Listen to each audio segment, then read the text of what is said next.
Hello, everyone, and welcome back to the Real Positive Girl podcast. My name is Sabrina. Happy Tuesday to you all. I hope that your day has begun so great and that it is going really, really well. And, whether you're at the top of your day, the middle, or the end, I hope that you are able or have been able to get some stuff done, feel productive, be able to actually have fun during your day and really, really enjoy it. Everything that you could possibly want or need for a Tuesday, I hope that happens for you. And if you are having a really rough day, I encourage you to take the 5-minute reset, which is a recommendation that I make every single episode on the podcast because it's a great way for you to in a quick fashion, change your mindset quickly. And the 5-minute reset is for you to take at least 5 minutes of your time alone, but if you have more time, take more, but take at least 5 minutes alone to come back to baseline, to really just reset your thinking and just kind of reset your day in the moment. And you are able to do this as many times as you want throughout the day or throughout the week. It's an unlimited amount of times that you are able to do this, because if it does truly help you to reset your mind, then why wouldn't you do it multiple times? You know what I mean? So take at least 5 minutes to be by yourself, to make a quick list of things that you're grateful. And I always say that if it has to be a list of at least 4 things, and those things can be big things, small things, middle-sized things. It doesn't matter what it is. You can be grateful for your lunch. You can be grateful that you are able to get rid of a bunch of stuff you don't need in your home, donated stuff. You can be grateful that you were able to snuggle on the couch with your cat this past weekend. Whatever it is, you can be grateful for it. It doesn't have to be huge, surmounting things every single time. Also, it's very important for you to kind of just shake off anything that's causing you issues and trouble, and maybe take some time to problem solve whatever it is that is plaguing you, and so that you are able to have a better day tomorrow and the next day, coming up with ways for you to either fix the problem, kind of dodge it a little bit if you need more time to figure it out, or just be able to mentally and physically deal with it.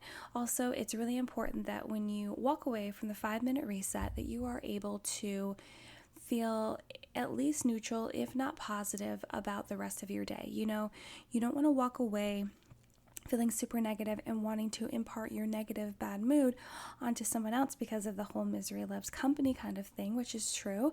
And I just encourage you to be able to walk away feeling at least neutral, knowing that tomorrow can be a better day, and just knowing that despite what you are going through, when you review your gratitude list and everything else that is still going well for you, there are still things for you to be happy about, to be grateful about, to, just that still makes your life a good thing to enjoy despite what you're going through. So that's why I always say that. So if you're having a rough day, go ahead and take that time. But again, I hope that you're having an amazing day. And just a reminder that this week we're talking about how to stop giving up on yourself. And today, Tuesday, we're going to talk about believing in your weaknesses. So let's go ahead and just jump right in. I believe that one of the biggest barriers that we can create for ourselves is letting what we think are our weaknesses hold us back from trying new things and having new experiences. And a lot of time we spend more time highlighting our weaknesses than we do our strengths, and that is so true. And it seems like it's more of an attention getter if we are highlighting things that are super negative, as opposed to telling everyone what we're really good at. But then also we can get in trouble for highlighting the things that we're good at, because it seems like we are trying to get attention, that we are bragging, that we are boasting, that we are not being humble. So there is a fine line there, but I do feel like we step too far into the deep end of really highlighting our weaknesses and hoping that people will take pity on us or give us more attention, or think that we're in more need of help because of those things, when that's not true. And we're letting those things become barriers for us because it's much easier to let things stop us as opposed to push through and persevere. So let's talk about how we can overcome how we think about our weaknesses and use those thoughts to push us forward in our pursuit to become our best selves. Because I I firmly believe that you can use your strengths and your weaknesses to continue build yourself up to be the best person you're going to be, because obviously weaknesses are the things that make us stronger. One of the first things you can do is take some time for self-discovery and really come up with some reasons for why you're being so hard on yourself. A lot of times we label what we believe are weaknesses too quickly before taking the time to really see what it means to be those things, And what you believe is a weakness or something that's holding you back may not necessarily be that. It might just be the way that you are thinking about it, that you are contemplating it, in the way that you are actually using it as a deficit as opposed to a strength. And so self-discovery is something that I highlight and encourage a lot of the time, because it really breaks down who you are as a person and gives you more insight for you to be able to understand yourself better. And that information will lead you to knowing how to navigate your life a little better, because you understand yourself a little better and how you work and the best way for you to go about things. And it would be better to take some time to journal about it, talk with someone about it, just generally really think about what those traits could mean when looked at from a different perspective.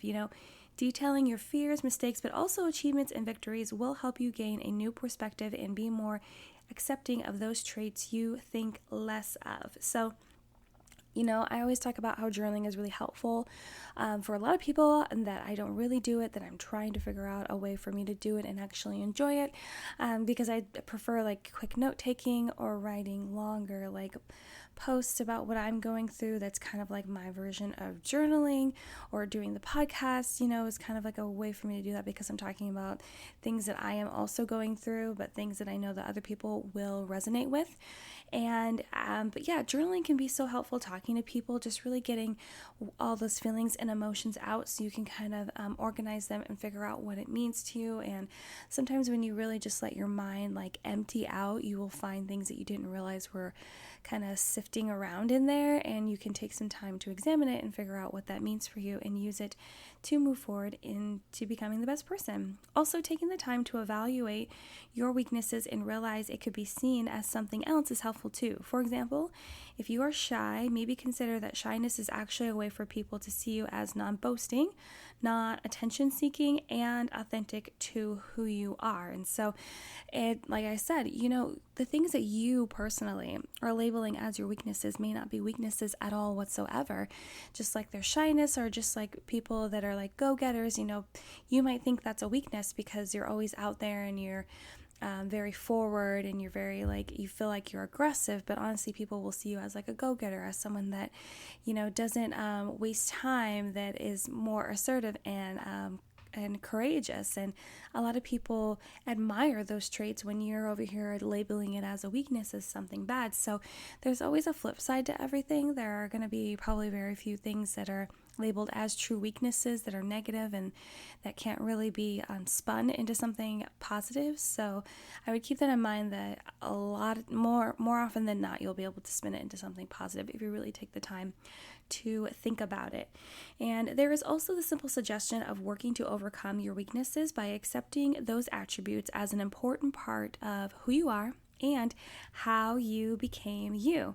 But it's important to note that if you don't make the effort to accept your weaknesses, you won't ever be able to work towards the change needed to overcome those things. So, by not accepting that those things are a part of you, those things are part of what created you and molded and shifted you into being the person that you are right now, how are you supposed to overcome those things? How are you supposed to use those in the mode for change if you don't accept that they actually are things in your life? It's kind of like pretending that something isn't there when it actually is there, glaring you in the face.